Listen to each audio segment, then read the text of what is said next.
Miyamoto Musashi, become the prize and you'll never chase again. Have you ever wondered why some people attract everything they need, while others endlessly chase without receiving?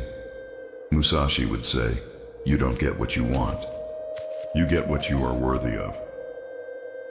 Let's take a deeper look at a timeless lesson from Dokodo, Musashi's personal code of self-discipline, a philosophy of quiet power that reshapes how we pursue goals, build value, and align with life.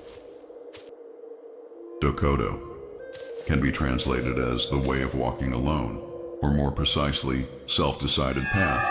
It teaches that mastery begins when you stop waiting to be chosen, and instead, become the one who chooses.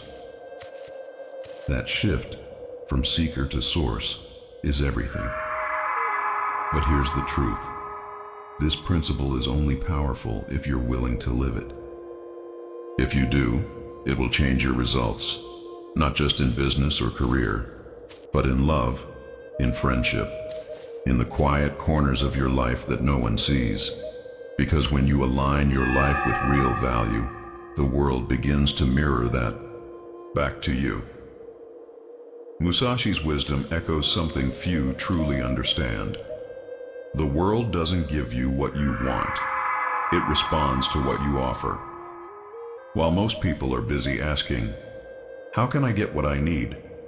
Musashi asks, what must I become so that what I need naturally flows toward me? That alone sets you apart from 90% of people, because the world doesn't reward longing, it rewards alignment. Most people spend their lives running after things, jobs, relationships, success, hoping to be chosen, hoping to be enough.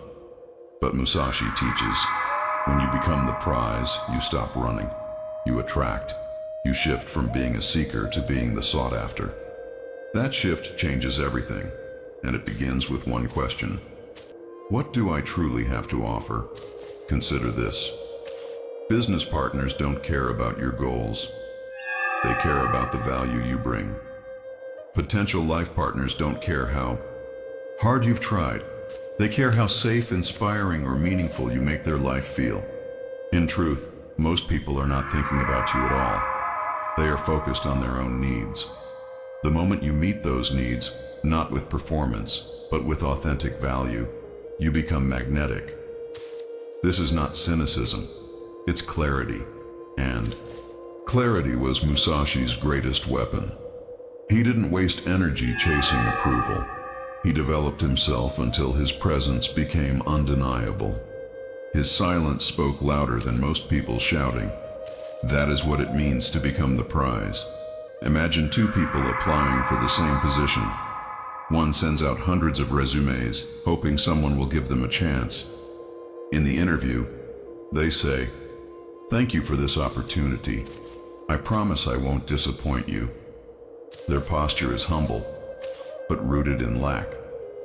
They see the company as the prize, so they chase. Now picture someone else. Before even applying, they research the industry's challenges. They understand the company's pain points. They craft ideas, solutions. Then, at a career event, they don't ask for a job. They ask thoughtful questions. What do you think are the greatest challenges your company is facing right now? And when the executive responds, they say, "Here's how I think those problems could be solved." Without begging, without posturing, they demonstrate value. And in 10 minutes, they receive the words that change everything. "We're hiring. Why don't you send us your resume?" Not because they asked for a chance, but because they embodied it. In the interview, when asked, "Why do you want to work here?" they simply respond, "Because your team invited me. Now I'm here to see if this is a mutual fit." That is the essence of Musashi's path. No desperation, no performance, just presence.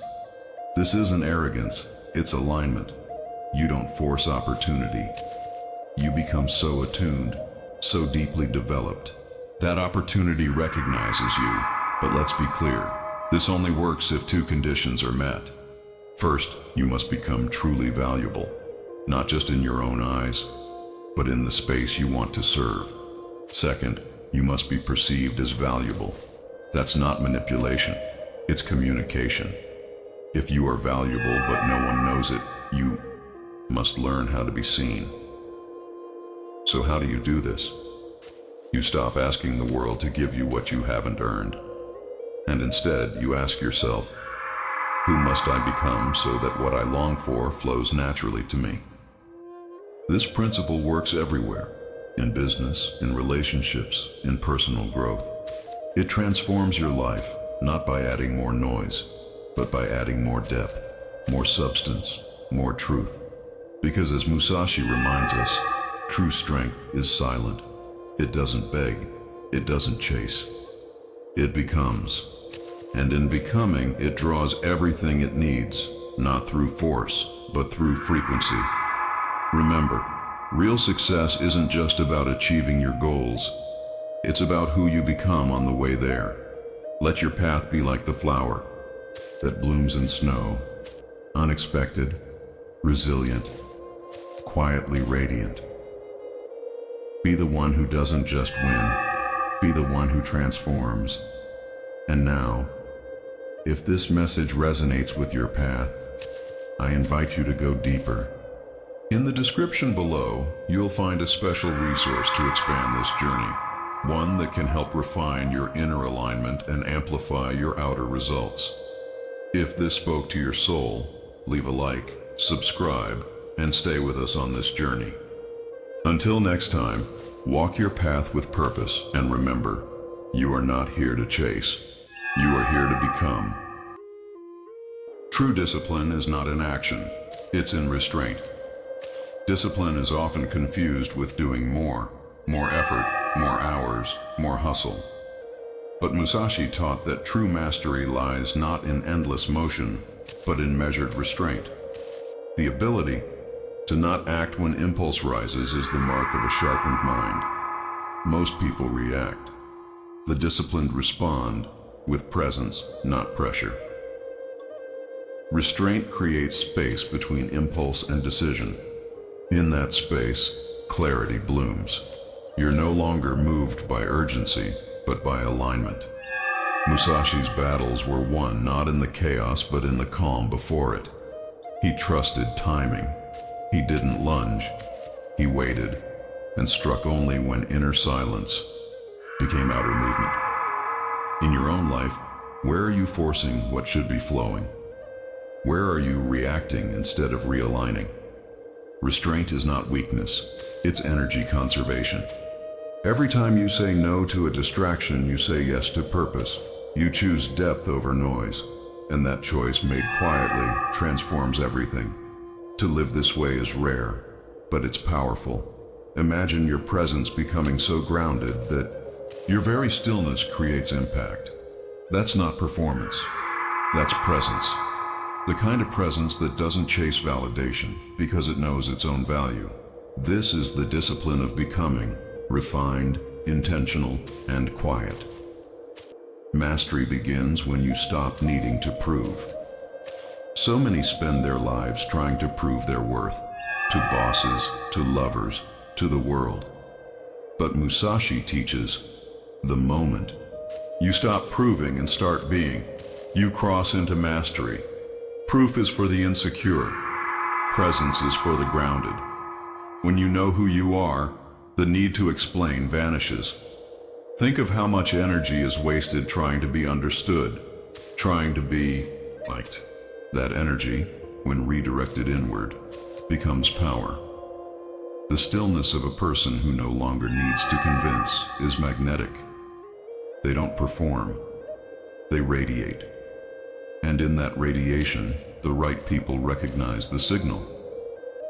You don't need to announce your worth. Let your vibrations speak.